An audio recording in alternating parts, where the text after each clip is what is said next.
இன்றைக்கி அப்டேட்டில் பார்க்கக்கூடிய வண்டி பார்த்திங்கன்னா ஆல்டோ. ரொம்ப லோயஸ்ட் கிலோமீட்டருங்க, வெறும் 24,000 கிலோமீட்டர் தான் ஓடி இருக்குது. வாங்க வண்டியை பற்றி பார்க்கலாம். 2011 model, single owner, pure petrol. பாடி லைன் பார்த்திங்கன்னா சின்ன சின்ன டென்ட்டு இருக்குங்க. டயர் 4மே ஒரு 70% இருக்குது. வேரியண்ட் பார்த்திங்கன்னா LXI. இன்டீரியர் பார்த்திங்கன்னா நீட் லெதர் சீட் கவர் இருக்குங்க. மியூசிக் சிஸ்டம் இருக்குது. கிலோமீட்டர் பார்த்திங்கன்னா வெறும் 24,000 கிலோமீட்டர் தான் ஓடி இருக்குது. ஏசி பக்கா ஒர்க்கிங்கில் இருக்குது. பவர் விண்டோ ஃப்ரண்ட் ரெண்டுமே வந்துடும். இன்ஜின் பார்த்திங்கன்னா ரொம்ப தெளிவாக இருக்குங்க. ஒரிஜினாலிட்டி அப்படியே இருக்குது.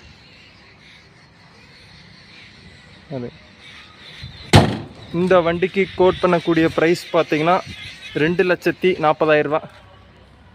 வண்டி பார்க்கக்கூடிய இடம் திருப்பூர் மாவட்டம், தாராபுரம். ஐடியா இருக்கிறவங்க ஸ்க்ரீனில் தெரிய நம்பர் கான்டாக்ட் பண்ணுங்கள். மேலும் வீடியோ பார்க்க மறக்காமல் இந்த பேஜை ஃபாலோ பண்ணிங்க. தேங்க்யூ.